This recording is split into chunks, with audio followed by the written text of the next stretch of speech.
Hello everyone, and welcome back to Spooky Hut. I know many of you listen to these videos to help you fall asleep, so before you doze off, it would be great if you could leave a comment letting me know where you're listening from around the world.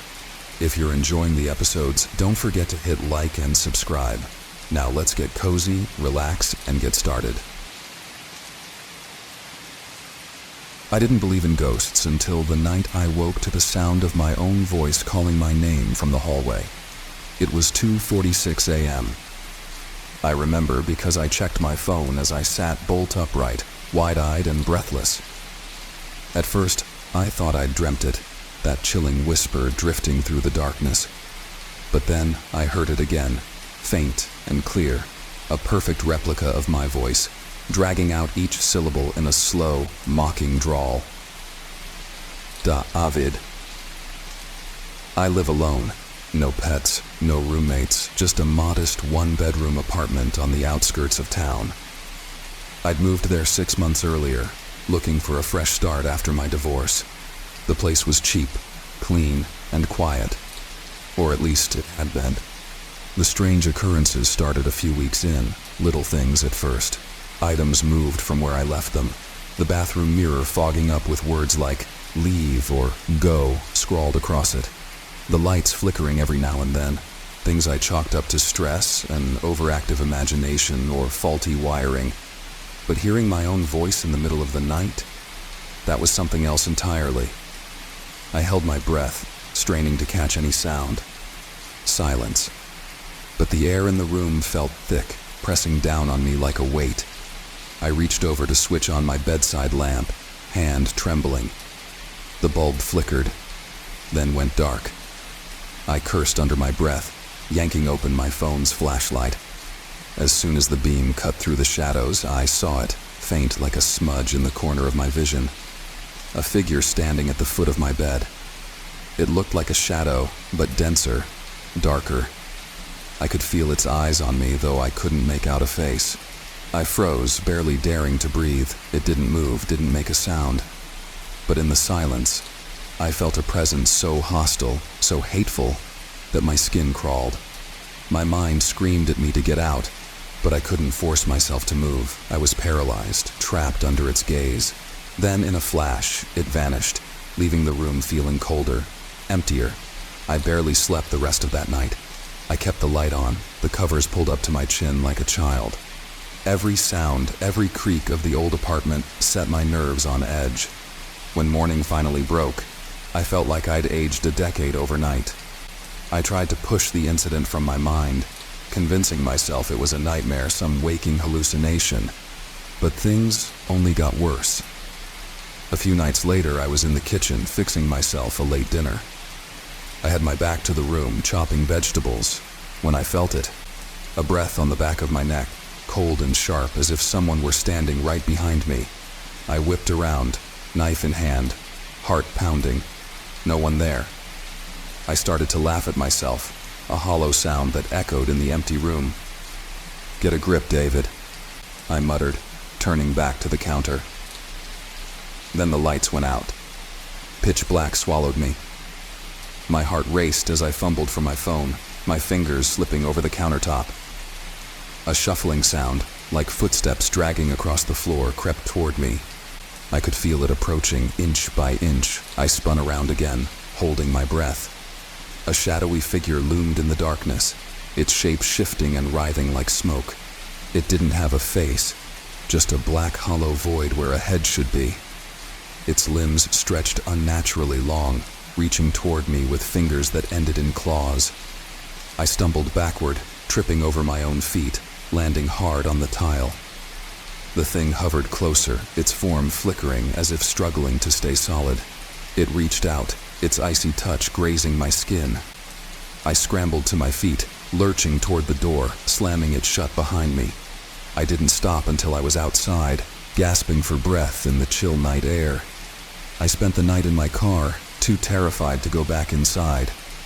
Over the next week, the entity, or whatever it was, grew bolder, more aggressive. The scratching at my door, the whispers, the mocking laughter in my own voice. I stopped sleeping, barely eating, constantly on edge, waiting for the next attack. Each night, I'd hear it prowling the halls, calling my name, whispering threats just loud enough to hear. And then, there were the bruises. They started appearing out of nowhere, dark purple splotches along my arms, my legs, my chest. I'd wake up with scratch marks across my back, deep enough to bleed. The pain was nothing compared to the terror, the suffocating feeling of being watched, of knowing something wanted me gone. One night, I decided to confront it. I didn't know what else to do. I sat in the living room, lights off, heart hammering in my chest as I called out, "What do you want?" For a long moment, silence, and then a soft chuckle from the corner, the same chilling mimicry of my voice. "You." I could barely breathe. "Why? Why are you doing this?" The figure materialized from the shadows, its form clearer than before. A twisted, skeletal figure with hollow, empty eyes. Its jaw hung open in a mockery of a grin, and in a voice that was a distorted mix of mine and something inhuman, it whispered, "Because you took my place." I was too horrified to speak, but in that moment a terrible realization washed over me. 6 months ago, when I'd first moved into this apartment, the landlord had mentioned something, offhandedly, like it wasn't worth noting. The previous tenant had died here, alone. They'd found him after a few days, a look of terror frozen on his face. The entity had been waiting. For me, that was the last straw. I packed a bag, left the apartment, and checked into the nearest motel. The moment I stepped through the door, the air felt lighter. The weight lifted. I stayed there for 3 days, trying to piece together some semblance of sanity, to decide my next move. On the 4th day, I returned to the apartment, determined to get my things and leave for good. I didn't care about breaking the lease, losing the security deposit. I just wanted out. The place felt different. Colder. Darker. The air was thick with a rotting stench, and as I stepped into the living room, I saw them. Deep, angry scratches gouged into the walls, floor, ceiling. The furniture was overturned, and my belongings were scattered, torn, broken. It looked like a tornado had torn through. Then I saw it. Scrawled across the walls in what looked disturbingly like blood were the words, "You can't leave." My blood ran cold. I backed toward the door, nearly tripping over the wreckage. And then the door slammed shut. The lights flickered, and that chilling laugh filled the room, echoing around me, growing louder and louder until I clapped my hands over my ears, desperate to drown it out. The temperature dropped, my breath fogging in front of me. And then the shadow appeared, its form towering, filling the room, pressing down on me with its malevolent gaze. "Please," I whispered, voice cracking. "Let me go." For a moment, there was silence. Then, in that mocking, guttural voice, it spoke. "This is your home now." I felt something cold and sharp close around my wrist, pulling me forward, dragging me toward the darkness that spread across the floor like a gaping maw. I fought, clawing at the floor, screaming as it dragged me deeper, my fingers scraping against the wood until they bled. But its grip was unbreakable, relentless. The last thing I remember is the sound of my own voice screaming my name as the darkness swallowed me whole. I don't know how I got out. Maybe it let me go. Maybe I was too weak, too broken, and it found me unworthy. All I know is that when I woke up, I was in the hallway, bruised and bloodied, staring at the apartment door. I left that day, didn't look back. Found a new place, a new town, somewhere far away. But sometimes, late at night, I hear it. A faint whisper in the darkness, my own voice calling my name. And I wonder if it's waiting. I had no business being there. The gates were rusted shut, and the sign that once read Happy Hills Amusement Park had more letters missing than present. Only a faint, eerie whisper of "ha, ha, park" could be deciphered, as if it was trying to tell a ghostly joke. Yet, here I was, flashlight in hand, a backpack of gear slung over my shoulder, standing in the middle of this forsaken lot. The stories about Happy Hills had circulated in town for years, tales of haunted rides and missing people. A child's laugh would supposedly echo through the air when no one was there, and the Ferris wheel, a towering giant even in its decrepit state, was said to turn on its own some nights. Kids dared each other to sneak inside, take a few photos, and leave. None of them were ever brave enough to last more than 10 minutes. Most claimed they felt a presence, an invisible hand brushing their shoulder, or heard faint whispers urging them to leave. But I was different. I was no teenager sneaking in on a dare.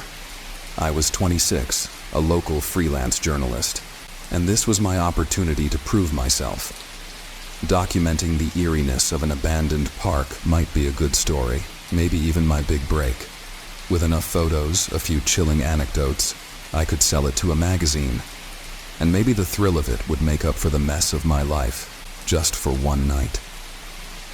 I shined my flashlight toward the Ferris wheel, a silent skeleton against the cloudy night sky, each carriage hanging like a ghost, frozen in time. Just looking at it made my skin crawl, but it was what I had come for. I took a deep breath and started down the cracked path toward the ride, stepping around weeds and broken glass, careful not to trip on the rusted bolts littering the ground.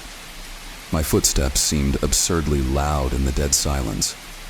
I was used to city sounds, cars, chatter, the hum of life. Here there was nothing but the steady crunch of my own steps. I could almost imagine the place alive with voices and laughter, the smell of popcorn and cotton candy. But that was long gone. Now, there was just an eerie stillness that settled over the rides, like an invisible weight pressing down on everything.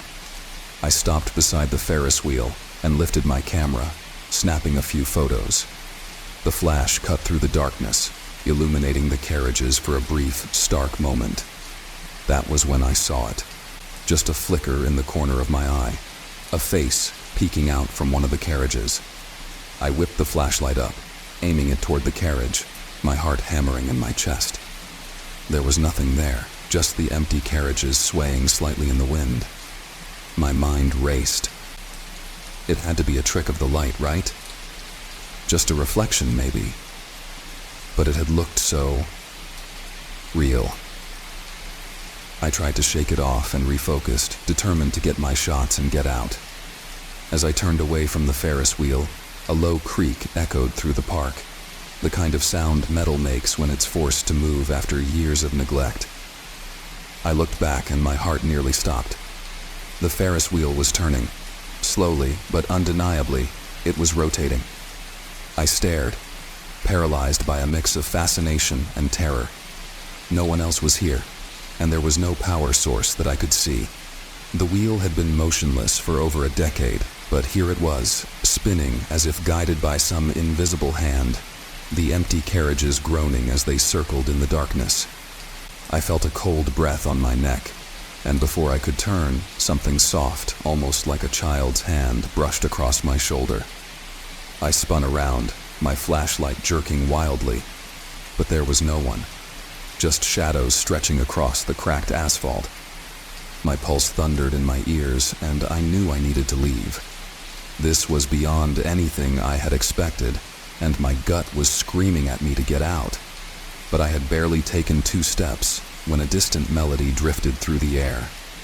It was faint, broken as though coming from an old damaged speaker, but unmistakable, the tinny, cheerful jingle of a carousel. I swallowed hard. The carousel was on the far side of the park, half hidden behind the overgrown bushes, and I knew for a fact it hadn't worked in years. But the music was calling to me, pulling me forward like a siren song. My body moved almost of its own accord, my feet carrying me toward the sound, even as my mind screamed for me to turn back. The carousel came into view, its once bright colors now faded and chipped. The painted horses stared out with hollow eyes, their expressions frozen in silent screams. I could hear the creak of the platform as it rotated slowly, the horses bobbing up and down in rhythm with the haunting tune. I stepped closer, unable to tear my gaze away, when I noticed something that made my blood run cold. A figure sat on one of the horses, slumped over, as if it had been there for years. The clothes were tattered, and the skin was pale, almost waxy. But the eyes were wide open, staring directly at me. "Help! Me!" it whispered, its lips barely moving, the voice raspy and dry like sandpaper. I stumbled back, nearly tripping over my own feet. The figure didn't move, just kept staring with those glassy, dead eyes. Panic surged through me, and I turned, sprinting back toward the entrance, desperate to escape the nightmare I'd walked into. But the path didn't lead where it should. I ran past familiar rides, past the bumper cars and the funhouse. But I was going in circles, somehow trapped in a twisted maze that refused to let me leave.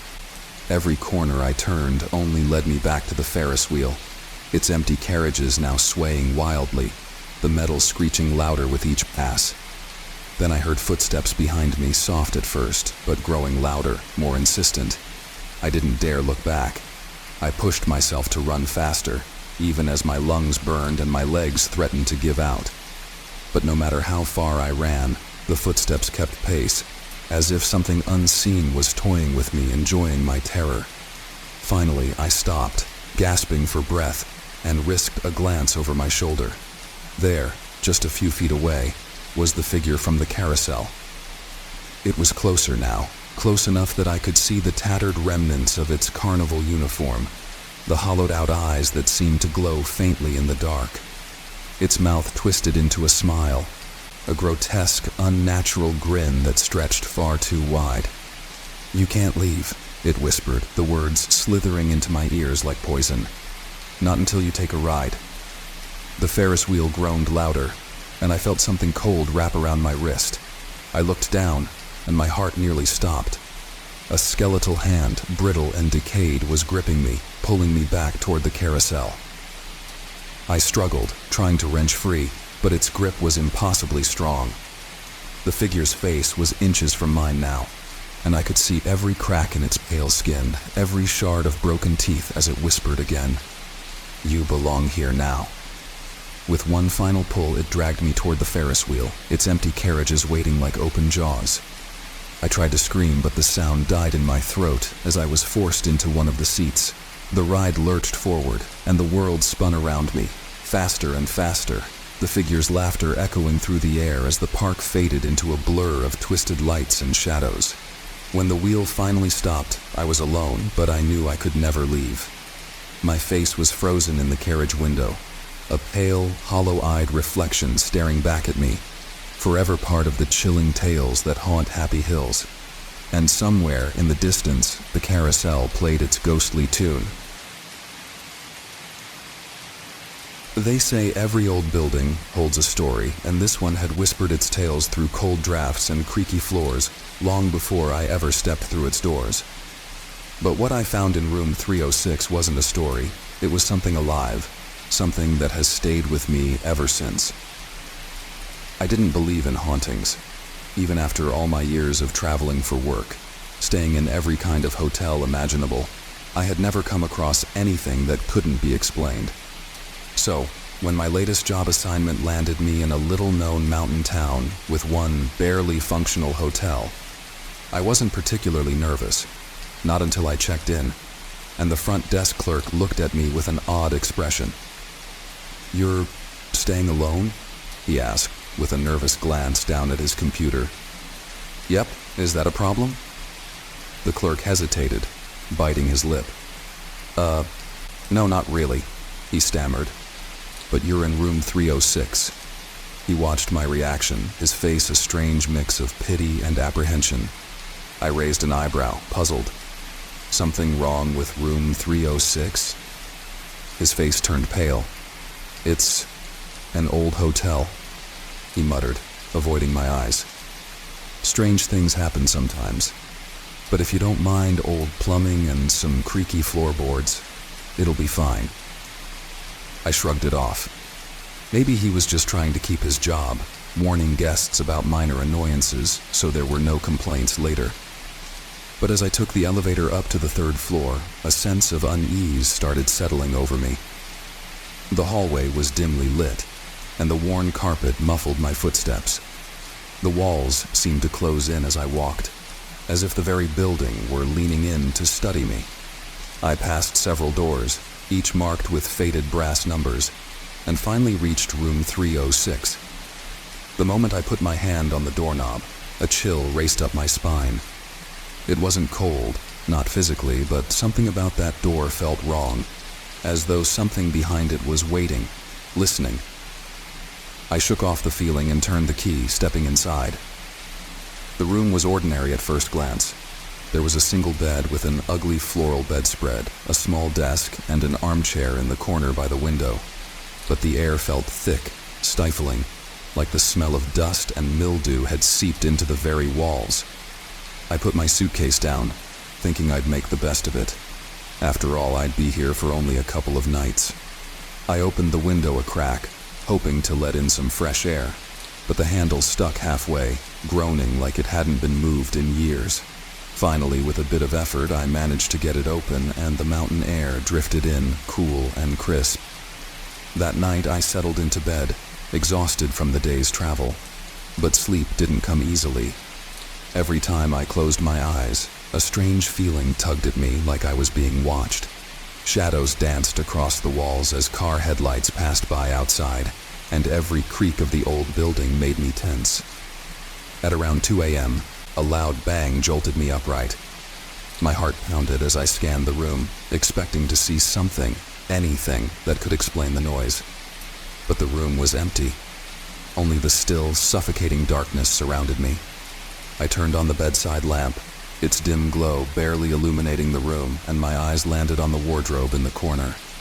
It was an old wooden thing, slightly open, and the sight of that sliver of darkness between its doors sent a shiver down my spine.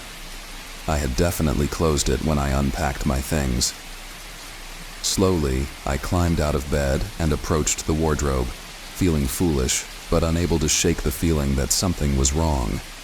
I yanked the door open, half expecting to find some animal or perhaps a misplaced cleaning tool. But it was empty. Just as I exhaled in relief, I heard something that stopped me cold. A faint whisper, so soft it was almost inaudible, drifted from somewhere behind me. It was a voice, low and chilling, saying, "My name." Every hair on my body stood on end. My first thought was that someone was playing a trick on me. But the whisper came again, from a corner of the room this time, stretching the syllables of my name in a voice that was neither fully male nor female. "James." I stumbled back, heart racing, scanning the room. There was no one there, no place for anyone to hide. And yet, the whispers continued, like a haunting lullaby.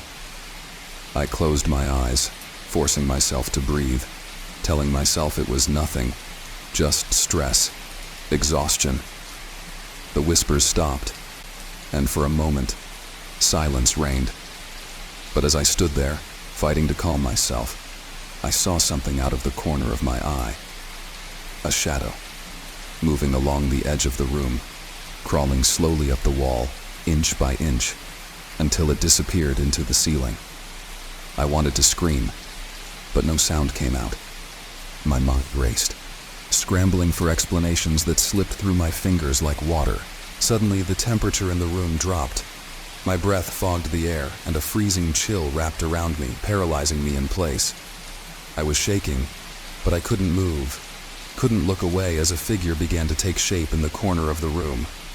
It was a tall, dark silhouette, vaguely human but somehow wrong, as if its limbs were too long, its head slightly tilted, watching me with an intensity that bored into my soul. Shadows clung to it, like it was more part of the darkness than separate from it. I backed up until I hit the bed, feeling the edge press against me. The figure didn't move, but its eyes, hollow and black, seemed to pulse, flickering in and out like a dying light. Then it spoke, not in whispers this time, but in a rasping voice that filled the room. "Why, did you come here?" I wanted to answer, to say something, anything, but terror had turned my voice to stone. I could barely breathe, much less speak. My mind was screaming, urging me to run, to get out of the room, out of the hotel, to anywhere but here. But my legs felt anchored, rooted to the spot. The figure began to move closer, gliding more than walking, its form shifting with each step. I tried to retreat, only to realize my back was pressed against the wall. It reached out a hand, long and skeletal, its fingers stretching toward me. I squeezed my eyes shut, praying this was just some horrible nightmare, but when I opened them again, it was even closer, mere inches from my face. Its voice echoed in my mind, almost gentle now, as if it were soothing me. Stay with me. I scrambled sideways, finally breaking free from my paralysis, and bolted for the door. My hands fumbled with the lock, my fingers numb and shaking. I dared one last look over my shoulder. The figure was gone, but I could feel it, lingering just out of sight, watching. I tore open the door, sprinted down the hallway, and didn't stop until I reached the lobby.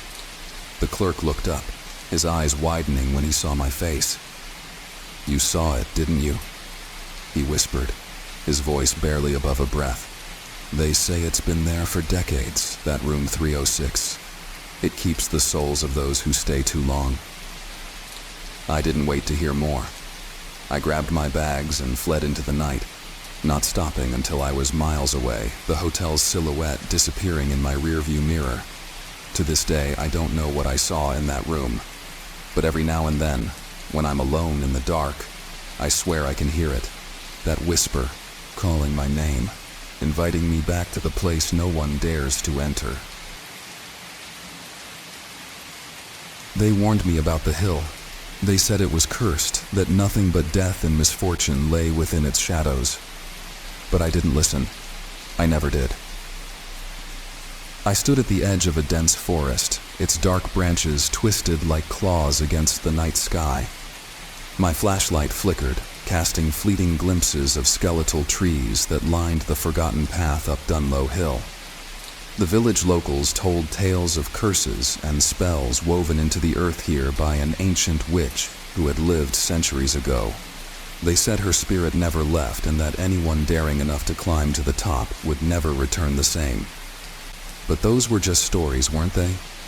Stories to scare off city people like me, people too foolish to respect the boundaries between the natural and the supernatural.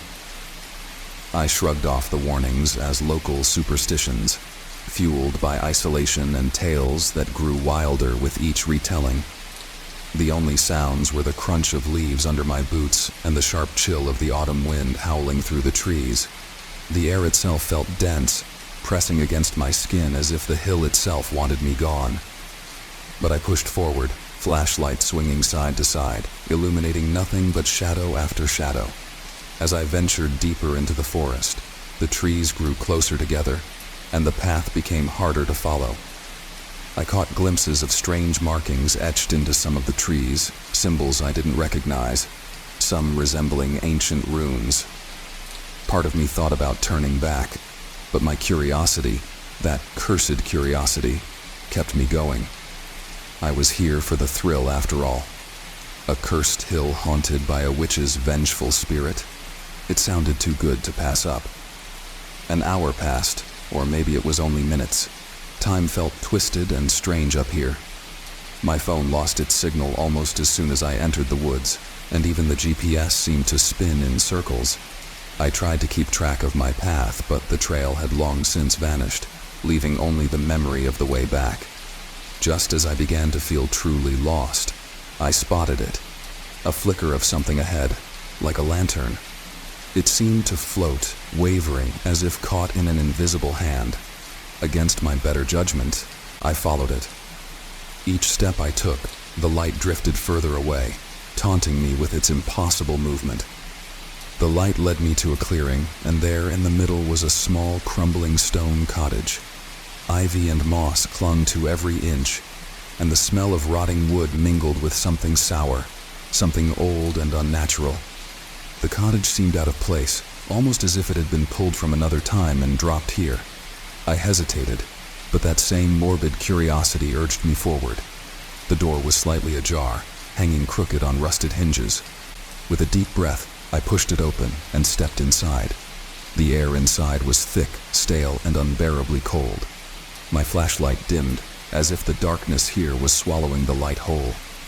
The first room was empty except for a broken chair in one corner, and a scattering of dried herbs on the floor. Strange symbols covered the walls, drawn in what looked suspiciously like dried blood. A scratching sound echoed from the next room, low and rhythmic. My heart hammered as I crept closer, straining to listen. It sounded like someone or something was etching symbols into the walls, the scratch of metal against stone repeating in an endless pattern. With each step, the air grew colder, and I could see my breath puffing in small white clouds. I peered around the corner, flashlight held high, and froze. In the center of the room was an ancient, decrepit woman, her skin stretched tightly over bone, her eyes a milky white. She was muttering in a language I couldn't understand, her voice dry and brittle as if it hadn't been used in centuries. She held a rusty dagger in her bony hand, scratching symbols into the walls with deliberate precision. I stumbled back, knocking over a small table, and her head snapped up, her eyes locking onto mine with a terrifying awareness. She grinned, revealing a mouthful of blackened teeth. "Lost, are we?" she croaked, her voice echoing through the room. I'm sorry," I stammered, backing away, but my legs felt as if they were made of lead. Every instinct screamed at me to run, but my feet were rooted to the floor. "You came to see the witch," she whispered, her voice a mockery of kindness. "To test the stories, perhaps? To see if the curse was real?" Her laugh was a rasping sound, like dead leaves rustling in the wind. "Then I'll show you." She reached out a hand, thin and gnarled, her fingers tipped with cracked, yellowed nails. My body moved against my will, drawn toward her, closer and closer until her icy hand gripped my wrist. Her touch sent a jolt of freezing pain through my skin, and I gasped. The room spun, the walls melting and reforming into strange, swirling shapes. I was no longer in the cottage. I was somewhere else, somewhere dark and endless. Shadows danced around me, whispering, pulling at my clothes, clawing at my skin. I heard her voice again, echoing from somewhere beyond the darkness. "Do you know what they did to me?" she asked, and her voice was filled with centuries of rage, of sorrow, and unyielding hatred. "Do you know how they cursed me to this eternal prison?" In flashes I saw images, a woman dragged through the village bound and screaming, while a crowd looked on, their faces twisted with fear and malice. I saw them burn her, her cries filling the air as flames consumed her flesh. And as she burned, I heard her curse, words of fury and vengeance spilling from her lips as the fire claimed her. The darkness tightened around me, and her grip on my wrist burned like ice. I felt her anger, her pain flooding into me, filling my mind with visions of her torment.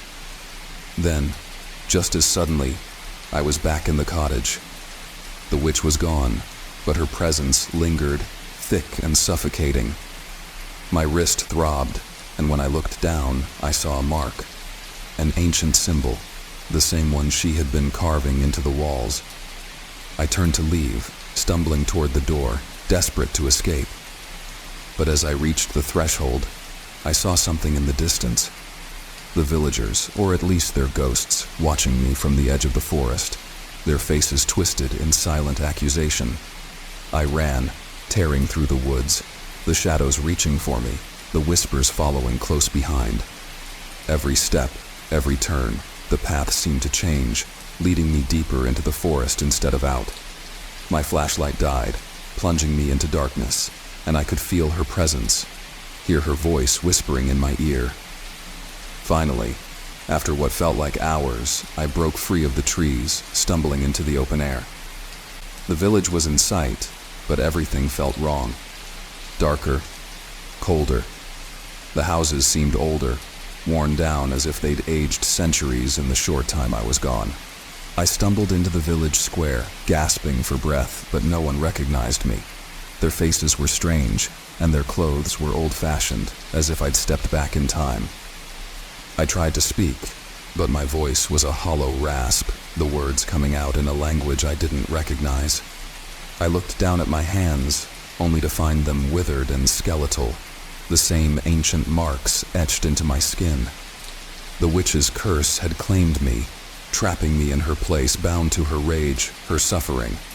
And as I looked around, the villagers closed in, their faces twisted in terror and hatred, ready to exact their ancient punishment all over again.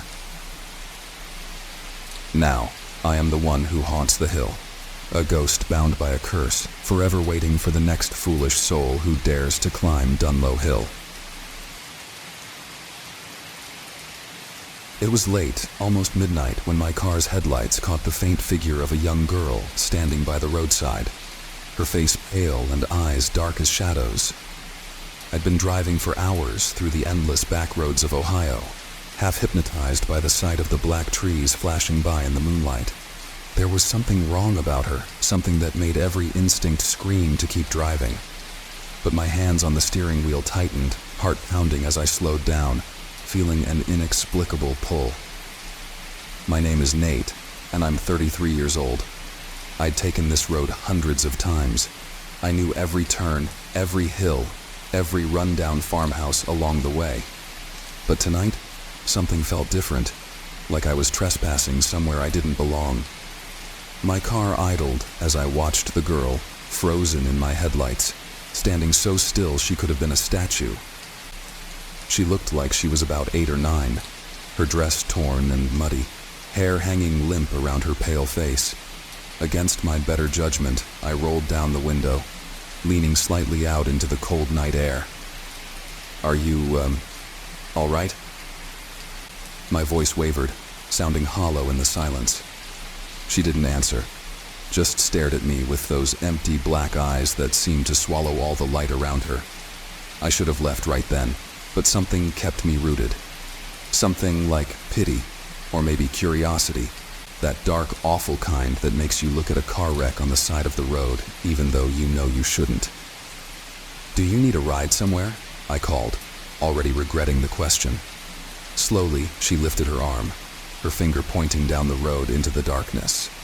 I felt a shiver slide down my spine. The road was empty, stretching on for miles without a single light in sight. It was a place where sound seemed to die, where my radio crackled with nothing but static. But there she stood, eyes never wavering from mine, pointing insistently. There was no reason to do it. I could have driven away, left her standing there alone in the dark.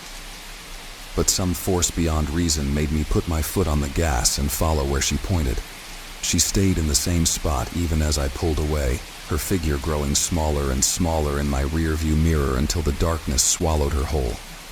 As I drove, a sense of dread began to build. It was subtle at first, like the prickling of goosebumps, the way you feel when you're being watched. The trees seemed to close in, casting long, skeletal shadows across the road.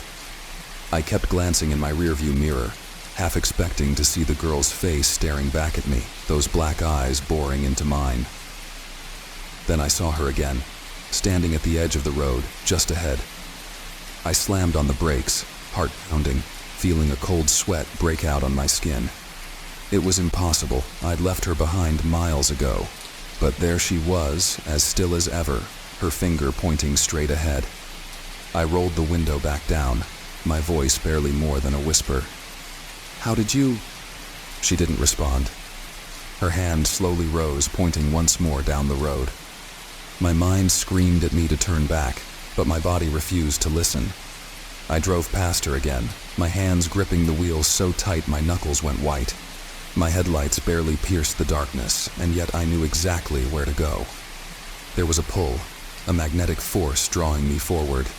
The air was thick and heavy, pressing down on my chest, making it hard to breathe. Minutes ticked by, each one dragging slower than the last until I saw her again. This time she was standing in the middle of the road. I stopped just feet from her, my headlights illuminating her thin, ghostly figure. Her black eyes met mine, and for a split second I saw something else in them, something ancient, something hungry. "What do you want from me?" My voice shook, barely audible above the hum of the engine. She smiled. It was a slow, unnatural stretch of her lips that made my skin crawl. Without a word, she turned and began walking down the road. The urge to follow her was overwhelming, a force that seemed to take control of my limbs. I found myself stepping out of the car, the gravel crunching beneath my boots as I trailed after her. She led me down a narrow path that cut through the woods, the trees pressing close, their branches scraping against my arms like skeletal fingers.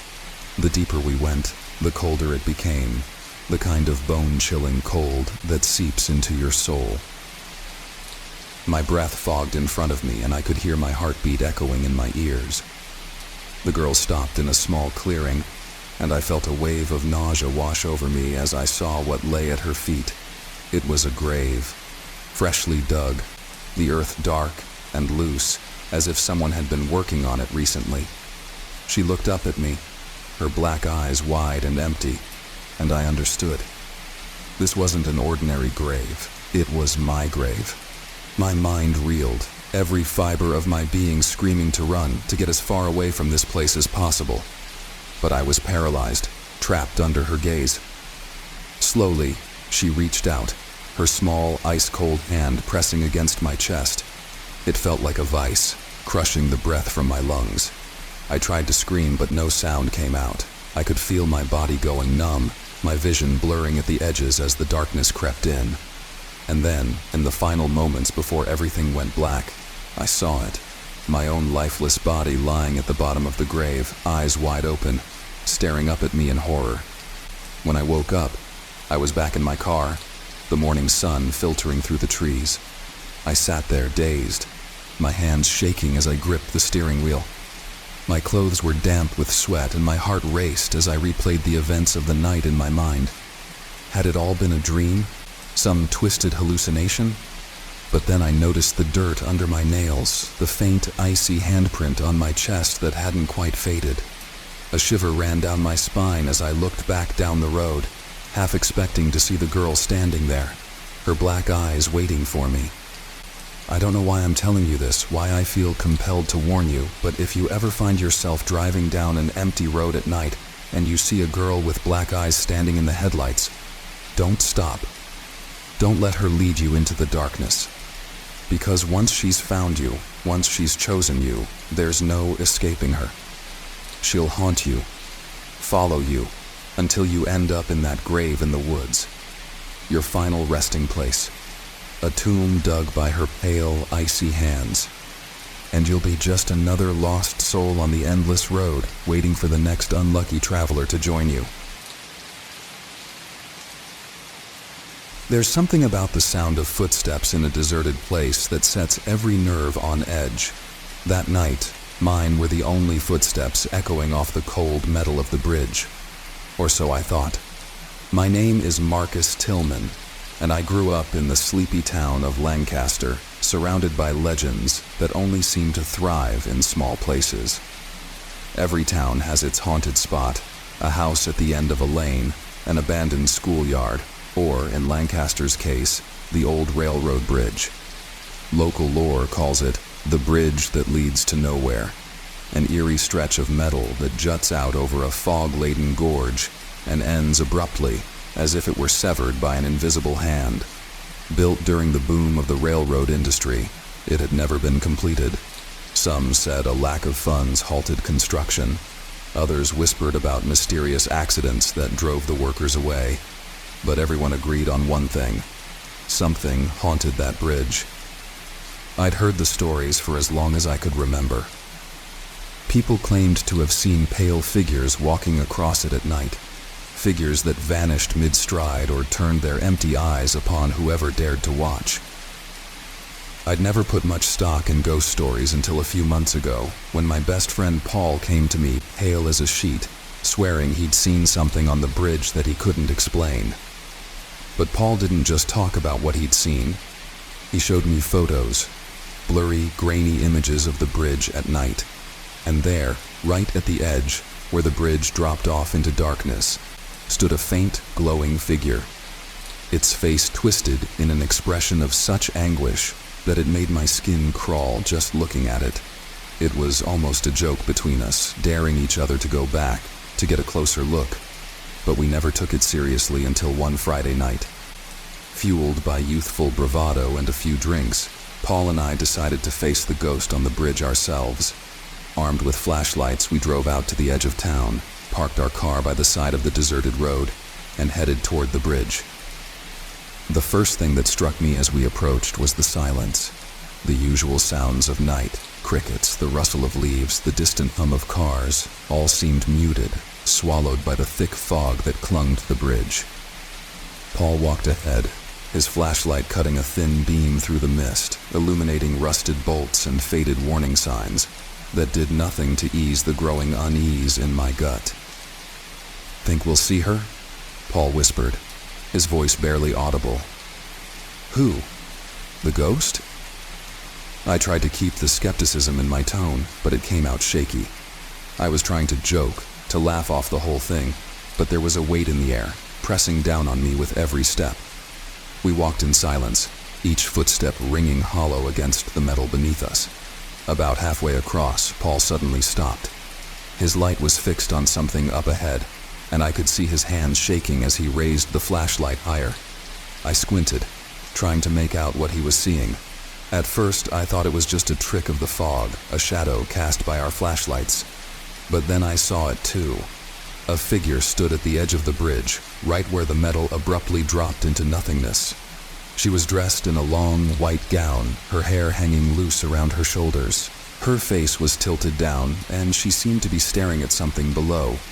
For a split second, I felt relief, thinking it was some local girl playing a prank. But then she moved. She turned, slowly, like she knew we were there all along, and lifted her head. Her face was hollow, not blank like a mannequin, but as if someone had hollowed out her features, leaving dark, empty pits where her eyes and mouth should have been. She raised a hand, fingers curling in a slow, beckoning motion. Paul stumbled back, his flashlight slipping from his grasp and clattering onto the bridge. I froze, every part of me screaming to run, but unable to tear my eyes from her. I could feel her hollow gaze on me, an empty, consuming darkness that reached into my very core. Then she spoke, or maybe it was more that her presence forced words into my mind, words that echoed like a distant memory. "Help me." My legs unlocked, and I took a step back, then another. Paul had already turned, running full tilt back the way we'd come, but something inside me held fast. I couldn't abandon her. Despite every instinct urging me to flee, I felt drawn to her, like something beyond my understanding needed me to stay. The next moment the bridge shook violently, as if a train were passing through, yet it was empty. I staggered, trying to keep my balance as the ground bucked and groaned beneath me. The fog thickened, and in the swirling mist I saw shapes, shadowy figures lining either side of the bridge, their forms indistinct but undeniably human. Each one turned to me, hollow eyes fixed on my face, and I knew, somehow, that they were all people who had vanished, lost souls who had walked the bridge and never returned. Their mouths moved silently, each one trying to say something I couldn't hear, a cacophony of mute voices crying out, lost and desperate. Suddenly, a cold hand gripped my wrist, yanking me back with such force that I nearly lost my footing. I turned and saw Paul, his face wild with fear, shouting something at me, though I could barely hear him over the pounding in my ears. He was dragging me away, back toward the car, and the bridge began to fade behind us, the figures slipping into the mist like shadows in water. We drove back in silence, both of us too shaken to speak. That night, I barely slept. Every time I closed my eyes, I saw her face, her empty gaze, and heard that desperate whisper echoing in my mind. "Help me."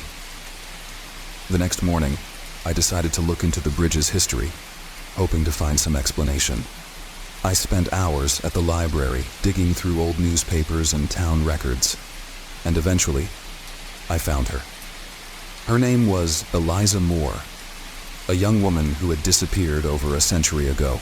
last seen walking toward the bridge one foggy night. The townsfolk said she jumped, overcome with grief after losing her family to illness. But her body was never found, and over the years others had followed, drawn to the bridge by something they couldn't explain. Each one disappeared without a trace, leaving behind nothing but whispers and stories. A few days later, I returned to the bridge alone. I couldn't shake the feeling that she was still there, waiting. The fog was thick that night, just like before, and as I stepped onto the bridge, I could feel her presence, a cold breath against the back of my neck. "I'm here," I whispered, though I wasn't sure if I was speaking to her or to myself. "What do you want?" The fog parted, and she appeared before me, her hollow gaze fixed on mine. Her hand reached out, fingers brushing against my own, and for a brief moment, I felt a surge of warmth, a flicker of something lost. Then, just as quickly, she was gone, vanishing into the mist, leaving me alone on the bridge. I stood there for a long time, listening to the silence, the emptiness that filled the space where she had stood.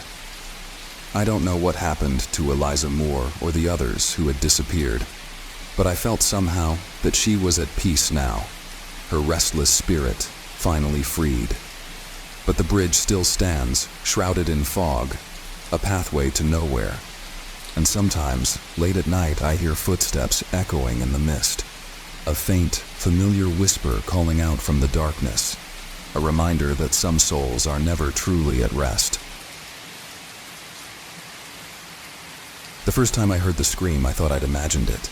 Late nights in an unfamiliar house can play tricks on the mind. It was a shriek, high, sharp, and sudden, that seemed to slice through the thick silence around me. I jolted up from the armchair, heart pounding, straining to hear it again. But there was nothing, only the hum of the old radiator and the soft creak of the house settling. I told myself it was nothing, a figment of my overactive imagination. After all, I was alone in a house I barely knew, surrounded by antiques that seemed to watch my every move. The portrait, though, that was something else entirely. I'd inherited the old mansion from my great-uncle Robert, a man I hardly knew. My family spoke of him as a recluse, someone who'd withdrawn from society and spent his life among his eccentric collection of paintings and oddities. The house was a labyrinth of dusty corridors and heavy, dark wood furniture, the sort of place where you could feel eyes on you even when you were alone. My first night here, I roamed the halls out of curiosity, marveling at the strange assortment of artwork that lined the walls. Then, I found it. The portrait was different from the others, strikingly so. It was in a small, shadowed room at the end of the west wing, almost hidden as if it didn't want to be seen. The painting was massive, taking up nearly the entire wall, and framed in dark, heavy wood that seemed almost to suck in the dim light around it. The figure in the painting was a woman, her features delicate but distorted, as if caught in a perpetual scream of terror. Her eyes... God, those eyes. They were wide, too wide, filled with an emotion so raw that it made my stomach twist just looking at them. Her mouth was open, as if she were mid-scream, and her pale hands were reaching out, fingers clawing at the edge of the canvas as though she were trying to escape. I remember shivering, backing away instinctively. There was something deeply, viscerally wrong about that painting. Every nerve in my body told me to look away, to leave the room and never come back. But I couldn't tear my eyes from her face, from the tortured expression that seemed to beg me for help. That night I couldn't sleep. Every time I closed my eyes, I saw her face. Those desperate eyes, that open mouth, frozen in terror. When I finally drifted off, it was only to be jolted awake by that same piercing scream, echoing through the silent house. The next day I tried to shake it off. I convinced myself it was just a painting, an unsettling one, but harmless. Still, I found myself drawn back to that room, as though some invisible force were guiding my steps. I stood in front of the portrait, feeling a strange compulsion to study it, to understand it. "Who are you?" I whispered, half expecting a response. Silence. But the air in the room felt thicker, oppressive, as if it were listening. Days passed and I settled into a strange routine. Each day I would explore a different part of the house, and each night I would return to the room with the portrait. I became obsessed, unable to resist the pull of the woman's tortured gaze. I researched everything I could about the painting, hoping to uncover its origin or the identity of the woman within it. But there was nothing. No record, no artist's name, nothing. It was as though the painting didn't exist outside of this house. Then, one evening, as I stood in front of the portrait, I heard it again. The scream. This time it was unmistakable. It came from somewhere deep within the house, a soul-wrenching, agonized shriek that made my blood run cold. I staggered back, feeling an icy chill wash over me, and then I saw it. The woman's eyes had shifted, just slightly, but enough that I could swear she was looking directly at me. Her mouth seemed wider, more desperate, as though the scream had come from her. I stumbled out of the room, heart racing, trying to shake the feeling that I was being watched. I could feel her eyes on me, even as I bolted down the corridor, back to the main part of the house. I locked myself in my bedroom, the scream still ringing in my ears. Sleep was impossible. Every time I closed my eyes, I saw her face, twisted in anguish. I tried to ignore it, telling myself it was just my mind playing tricks. But deep down, I knew there was something wrong with that painting. Something alive. Something that wanted to escape. The days blurred together after that. I stopped exploring the house, too afraid of what I might find. The West Wing, where the portrait hung, became a place I avoided entirely, but that didn't stop her. I would hear her screaming at night, faint at first, but growing louder, more desperate. It echoed through the house, filling every room with that haunting, tormented sound. One night, I snapped. I couldn't take it anymore. I marched to the West Wing, flinging open the door to the room where the portrait hung. The air was thick, heavy, and smelled faintly of rot. The woman's face had changed again. Her eyes were wild, pleading, and her mouth was stretched so wide that it seemed impossible, as if her scream could tear the canvas apart. I felt a chill run down my spine as I approached the painting. My hand trembled as I reached out, fingers hovering just inches from the canvas. There was something sticky on the surface, and I pulled my hand back to find it smeared with a dark red stain. Blood. I staggered back, heart racing, as the room seemed to close in around me. The scream erupted again, so loud this time that it felt like it was coming from inside my own head. I clamped my hands over my ears, but it was useless. The sound was everywhere, filling every corner of the house, drowning out my own panicked thoughts. Then I saw her move. It was subtle at first, a slight twitch of her hand, a shudder in her shoulders. But then she began to push forward, her fingers clawing at the canvas as though it were a prison. Her mouth opened wider, the scream pouring out, raw and visceral, filling the room with a suffocating sense of terror. I backed away, stumbling over my own feet, but the door slammed shut behind me, trapping me inside with her. I felt her eyes boring into me, her desperation seeping into my own soul, pulling me closer, as though she wanted me to join her. "Help me," she whispered, her voice barely audible over the sound of her own scream. "Set me free."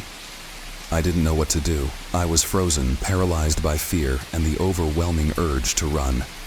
But there was nowhere to go. The walls seemed to close in, the darkness pressing in around me until all I could see was her face, twisted in agony, begging for release. Then everything went black. I don't know how long I was out. When I came to, the room was empty. The painting was gone, the wall bare and silent.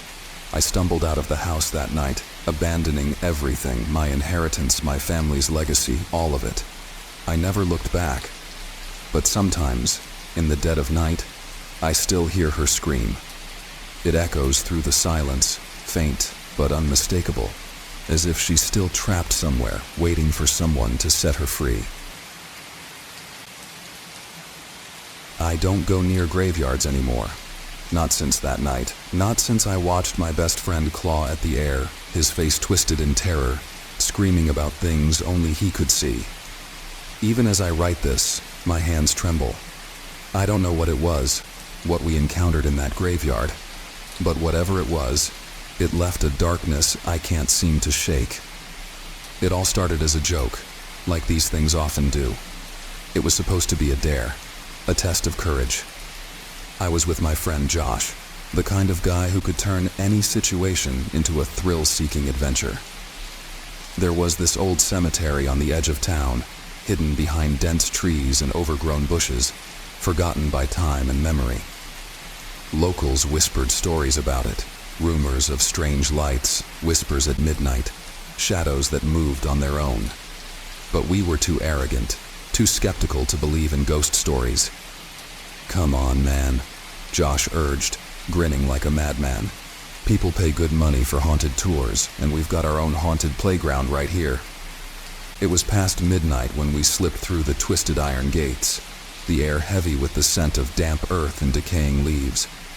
The night was quiet, too quiet, the kind of silence that fills your lungs with dread, making you acutely aware of every breath, every heartbeat. "Look at this place," Josh said, his voice a little too loud in the stillness. "It's perfect." He wasn't wrong. Ancient gravestones jutted out at odd angles, cracked and crumbling, moss creeping over names and dates too old to make out. Fog hung low over the ground, swirling around our feet like tendrils, curling around the stones and statues that loomed in the darkness. We walked deeper into the cemetery, joking, whispering, trying to ignore the sense of something unseen watching us. That's when we spotted it. A mausoleum, tall and imposing, its iron doors chained shut, rusted and corroded but still intact. "Let's check it out," Josh said, his eyes shining with that reckless gleam I'd come to know so well. "I don't know, man," I muttered, casting a glance over my shoulder. "Maybe we should head back, it's kind of creepy." He just laughed. "What, scared of a bunch of stones and bones?" Before I could respond, he was already pulling at the chains, rattling the doors. The sound echoed through the graveyard, bouncing off stones and statues, disturbing the silence in a way that felt wrong, like we'd violated some unwritten rule. And then, the air shifted.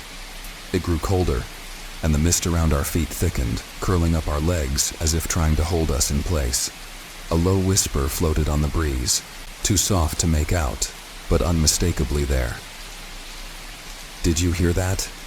I asked, my voice barely above a whisper. Josh nodded, his face paler than I'd ever seen it. Yeah, I did." We stood there, frozen, listening. The whisper grew louder, more insistent, words tumbling over each other in a language I didn't recognize. It sounded like a warning, an urgent plea for us to leave. But Josh, ever the skeptic, just laughed, though his laughter sounded forced. "Just the wind," he said, his voice shaking slightly. "Nothing to worry about." But I wasn't so sure. There was a heaviness in the air, a suffocating weight pressing down on my chest. I glanced at Josh, and for the first time, I saw fear in his eyes.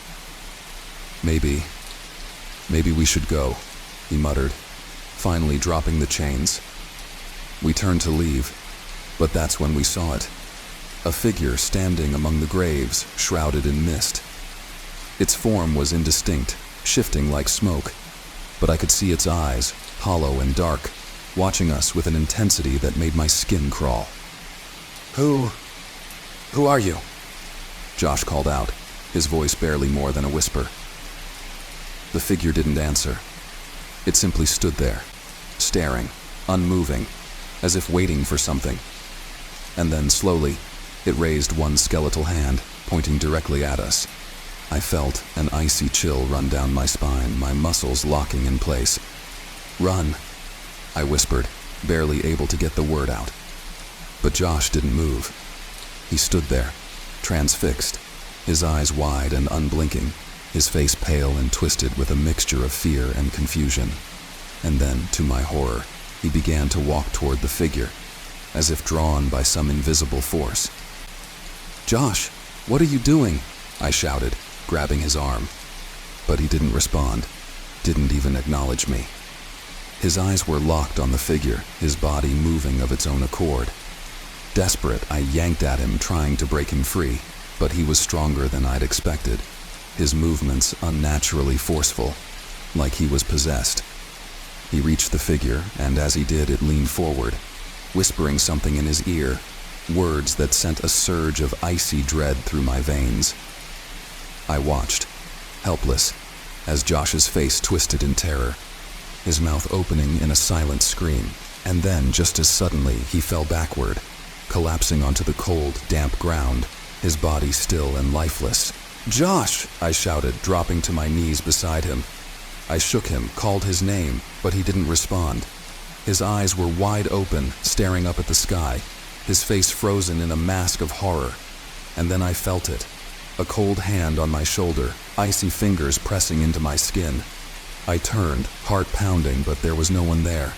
The figure was gone, vanished into the mist as if it had never been there. I didn't wait to find out what would happen next. I grabbed Josh's arm, dragging him to his feet, and half carried, half dragged him out of the cemetery. He didn't speak, didn't move, just stared ahead, unblinking, his face pale and expressionless. We finally made it to the car, and I threw him into the passenger seat, slamming the door and speeding away without looking back. Only once we were miles away, the cemetery a distant memory in my rearview mirror, did Josh finally stir. Did you see it?" he whispered, his voice barely audible. I nodded, unable to speak, my mind racing with 1,000 questions I couldn't even begin to answer. It said it was waiting," he continued, his voice trembling. It said it wouldn't be alone for long." I didn't know what to say, didn't know how to process what had happened. All I knew was that something was wrong with Josh. His eyes had changed, dark and hollow, as if something vital had been taken from him. In the days that followed, he grew distant, withdrawn, refusing to talk about that night. He stopped answering my calls, stopped coming to work, stopped leaving his house. And then, one day, he disappeared altogether. They found his body a week later, sprawled across a tombstone in that same cemetery, his face frozen in the same mask of terror I'd seen that night. They ruled it a suicide, but I knew better. I knew he'd been taken, claimed by whatever evil we'd encountered in that graveyard. And now, as I sit here writing this, I can feel it watching me. The shadows in the corners of my room seem to shift, twisting and stretching, reaching out with skeletal fingers. I can hear the whispers, soft and insistent, calling my name. I don't go near graveyards anymore, but somehow I don't think it matters.